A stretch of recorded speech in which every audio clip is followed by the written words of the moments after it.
Hello दोस्तों, नमस्कार। कैसे हैं आप सब? उम्मीद करता हूं आप लोग मस्त होंगे, स्वस्थ होंगे।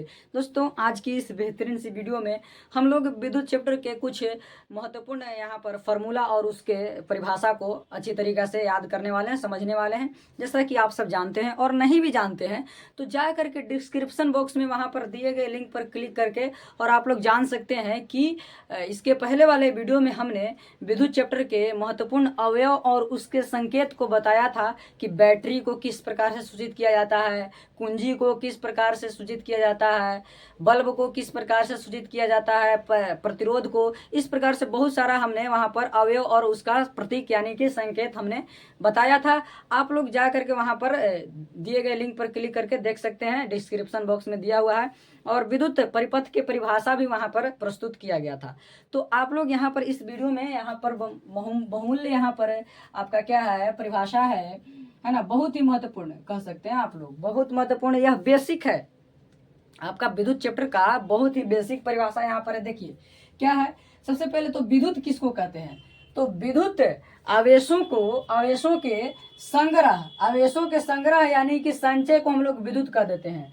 यानी कि एक तरह से जमा बटोर करके रखना क्या होता है? संग्रह यानी संचय। तो उसका आवेश का संग्रह यानी संचय, आवेश का संग्रह और संचय विद्युत कहलाता है। तो यहाँ पर आप लोगों को नहीं समझ में आ रहा होगा कि आवेश किसको कहते हैं। तो देखिए यहाँ पर आवेश यानी कि इंग्लिश में उसको चार्ज कहते हैं। दो वस्तुओं के आपस में घर्षण से आवेश उत्पन्न होता है।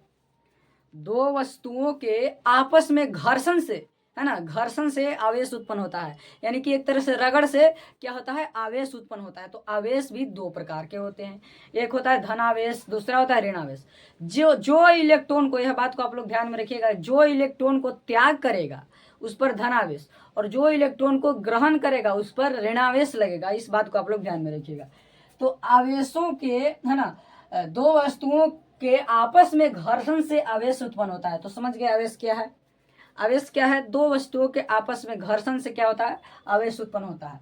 अब यहाँ पर देखिए आवेश का फॉर्मूला, यहाँ पर देखिए आवेश बराबर विद्युत धारा गुने समय। यह आपका फॉर्मूला है, विद्युत धारा गुने समय। तो आवेश को हम लोग Q द्वारा सूचित करते हैं। किसके द्वारा? Q द्वारा। तो Q बराबर, और विद्युत धारा को I द्वारा सूचित करते हैं। तो Q बराबर I गुने T, IT। Q बराबर IT यहाँ पर आपका फॉर्मूला हो गया आवेश का।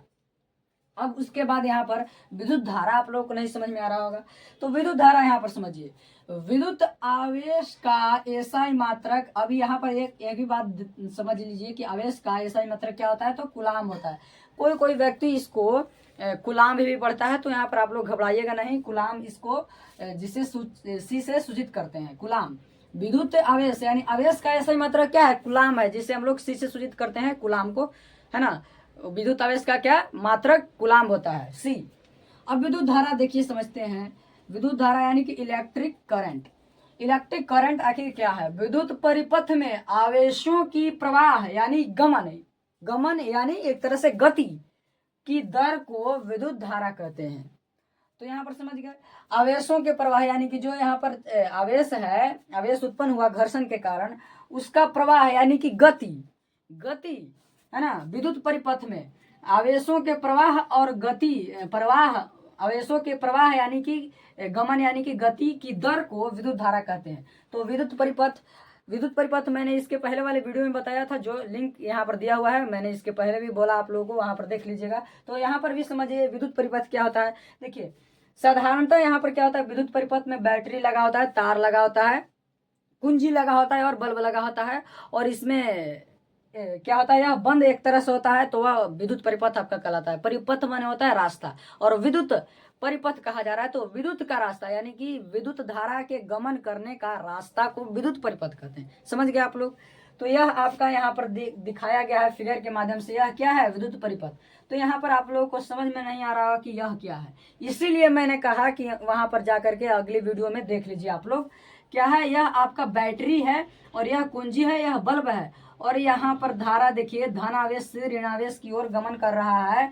तो यह धारा को किससे सूचित करते हैं? विद्युत धारा को I से।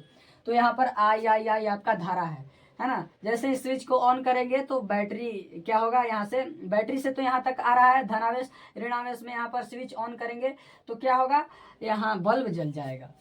तो समझ गए, विद्युत परिपथ यानी विद्युत परिपथ आपका है, इसमें आवेश के प्रवाह यानी कि गमन गति की दर को विद्युत धारा कहते हैं। क्या कहते हैं, विद्युत धारा कहते हैं। इलेक्ट्रॉनों के प्रवाह भी आप लोग कह सकते हैं ना, क्योंकि यहाँ पर बहुत सारा इलेक्ट्रॉन गति करता है विद्युत परिपथ में। तो आवेशों के प्रवाह या इलेक्ट्रॉनों की प्रवाह को विद्युत धारा कहते हैं। आप लोग इस बात को ध्यान में रखिएगा। विद्युत आपका जो है टॉपिक, उसका बहुत महत्वपूर्ण परिभाषा है। आप लोग इस परिभाषा को यदि नहीं जान पाइएगा, नहीं समझ पाइएगा, नहीं याद कर पाइएगा, तो आप लोगों को विद्युत चैप्टर जो है, विद्युत में बहुत आप लोगों को कठिनाइयों का सामना करना पड़ेगा। तो सबसे पहले आप लोग यहाँ पर समझ ही जाइए, क्या कठिनाई, कोई नहीं आप लोगों को कठिनाई आएगा, है ना। यहाँ पर समझ जाइए। तो विद्युत परिपथ में आवेशों की प्रवाह यानी कि गति यानी गमन की दर को विद्युत धारा कहते हैं। यह आपका विद्युत परिपथ है, इससे आप लोग समझ जाइए। तो विद्युत धारा बराबर होता है आवेश बट्टा समय। यहाँ पर भी आप लोग देख सकते हैं, देखिए यहाँ पर क्या है, आवेश बराबर विद्युत धारा गुने समय है। और देखिए यदि हम विद्युत धारा को यहीं पर रहने दें और समय को इधर लेकर आ जाए तो गुना में तो बट्टा में हो जाएगा, यानी कि विद्युत धारा बराबर आवेश बट्टा समय हो जाएगा। यहाँ पर भी वही बात है। और यदि आई को इधर ही रहने दें और टी को इधर लेकर जाए, गुना में है तो भागा में हो जाएगा, यानी कि आई बराबर क्यू आई टी। तो बात वही है, यहाँ पर समझ जाइए। एक भी फॉर्मूला आप लोग को याद रहे तो दोनों हो सकता है, समझ गए ना। यहाँ पर दो महत्वपूर्ण टॉपिक यहाँ पर देखिए क्या है। एक इलेक्ट्रॉन यानी जिसे हम लोग ई से सूचित करते हैं बराबर कितना होता है, एक इलेक्ट्रॉन बराबर कितना कूलम्ब, यह आपके परीक्षा में ऑब्जेक्टिव में पूछा जाता है, इसको आप लोग ध्यान में रखिएगा। तो एक इलेक्ट्रॉन बराबर होता है 1.6 गुने 10 के घाते -19 कूलम्ब। 1.6 गुने 10 के घाते -19 कूलम्ब होता है एक इलेक्ट्रॉन बराबर। और एक कूलम्ब बराबर कितना होता है, एक कूलम्ब बराबर 6 गुने 10 के घाते 18 इलेक्ट्रॉन होता है। इसको आप लोग ध्यान में रखिएगा, इस बात को आप लोग ध्यान में रखिएगा। तो मैं उम्मीद करता हूं कि आप लोगों को यह वीडियो बहुत अच्छा लगा होगा। आप लोग कमेंट में राय दीजिएगा कि आप लोगों को यह वीडियो कैसी लगी। तो आप लोग यदि पहले वाले वीडियो नहीं देखे होंगे, जैसा कि मैंने इसके पहले बताया कि आप लोगों को वह बेसिक है, वहाँ पर प्रतीक सबका अवयव का दिया हुआ है, बैटरी को कैसे मतलब सूचित किया जाता है, कैसे उसका संकेत है बैटरी का, प्रतिरोध का कैसा संकेत है, बल्ब का कैसा संकेत है, सब दिया गया है। तो आप लोग क्लिक करके लिंक को क्लिक करके डिस्क्रिप्शन बॉक्स में दिया गया है, उसको आप लोग देख सकते हैं। तो मिलते हैं अगले वीडियो में, तब तक के लिए जय हिंद।